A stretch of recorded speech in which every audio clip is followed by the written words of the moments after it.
Good afternoon, YouTube, and welcome back to Sober Ed.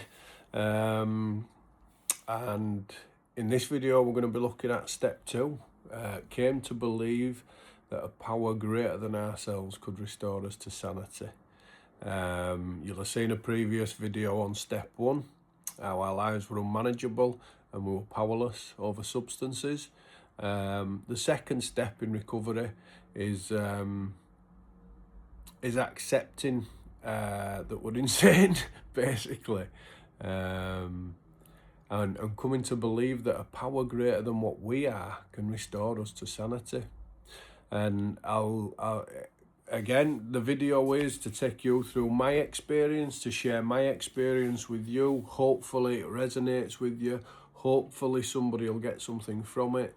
Hopefully somebody will think, yes, that's me, and they'll reach out to the respective fellowships that deal with these things. Type into any Google search engine, help with recovery, 12-step program, fellowships, dealing with the issue that is affecting you. Is it gambling? Is it drinking? Is it smoking weed? Is it taking drugs? Do you know, there will be something out there that will support you and that will guide you through the work and help you recover from this illness. But yeah, step 2, came to believe that a power greater than ourselves could restore us to sanity. And that pretty much said to me, when I sat there and saw that on the walls for the first time, it said to me that I were insane. And again, that egotistical head looked at it and thought, well, I'm not insane. You know, I had, like I said in previous videos, I've had decent things around me and nice things around me. And it were hard for me to accept that I were insane. But I'd been doing some work previously about the powerlessness side, about the fact that my brain convinces me it's safe to use substances every single time. And every single time I believed that lie. Now, the definition of insanity is to do the same thing but expect a different result. Now, every single time I drank, I did the same thing. But every single time I drank, I expected a different result. I believed that I would only have the 1, the 2, the 3, the 4, or I believed that I'd only have the 1 bag of tackle, the 1 drug, the 1 diazepam. You know, there were everything and anything that I could get my hands on at that time I were using. So yeah, I were doing the same thing over and over again, but I were expecting a completely different result. But it was a power greater than ourselves restore us to sanity. That's where I kind of struggled, and the guy that was sort of working with me and guiding me lovingly through this work did an absolutely amazing job of opening my eyes to a power greater than myself. And I remember him having this conversation with me, and he blurted it out and said, "Eddie, do you have any faith? Do you believe in God?" And I said, "No."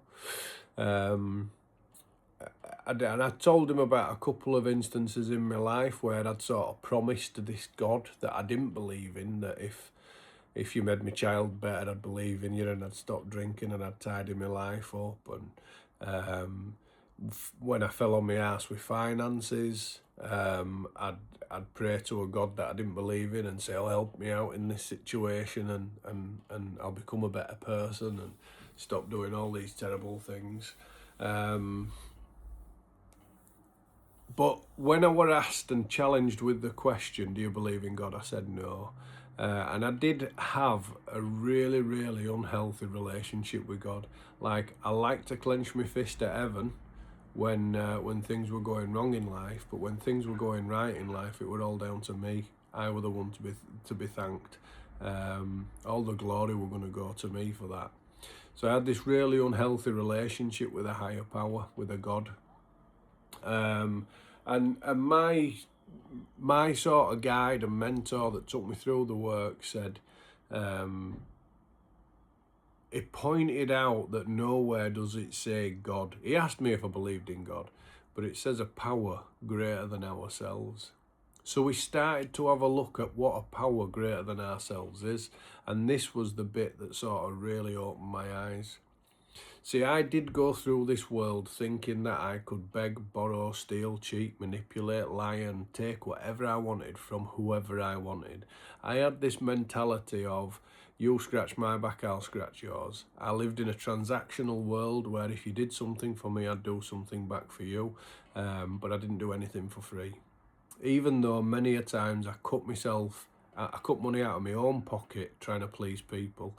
And that I think that kind of mindset, that chaotic mindset, is typical of anybody that's caught up in addiction. You know, we're people pleasers, but it hurts our ego and our pride when we don't please people, and it's a terrible life to live. And I am so thankful today that I am sober from it. I am free from it. But that I get to remain very, very, very close to it. You know, this program, these 12 steps, they're not a one-hit wonder. Let's get it done, get it out of the way, and then move on with the rest of our lives and forget about everybody else. You know, these are a set of principles that we have to start living our lives by. And I'm fortunate and thankful and eternally grateful that I get to live and work this stuff continuously every single day. But when we got to this power greater than ourselves, he broke it down into simplistic terms because that's exactly what I needed. See, I was a complicated thinker and I needed things to be simplified. And we started to talk about powers greater than ourselves. And I remember this guy telling me, he said, where's your favourite coastal resort? Where's your favourite beach? Where would you like to go spend a day on a beach?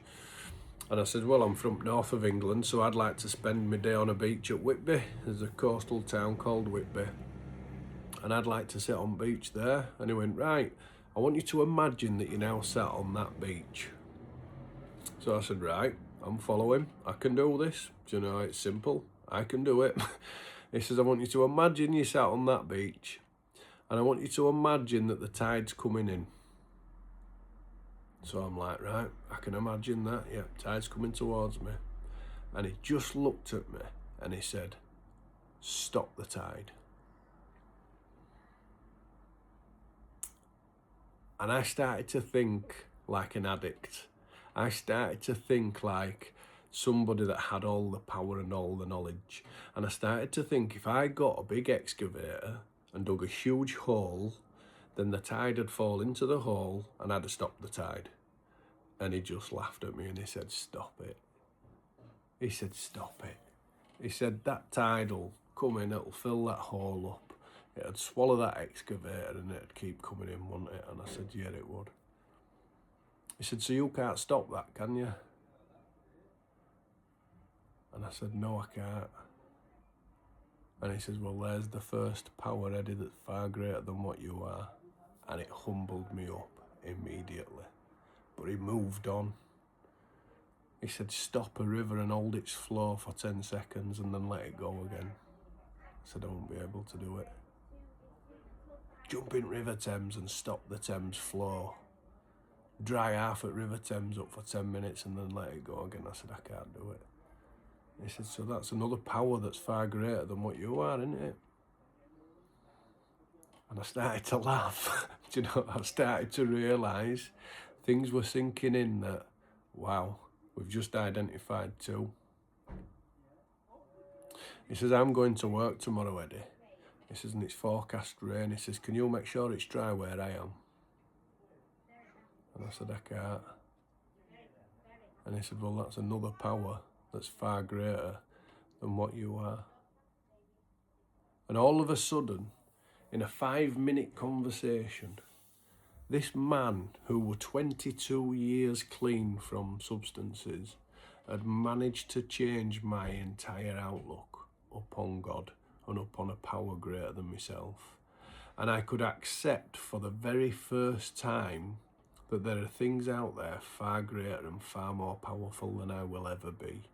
And it made me feel small,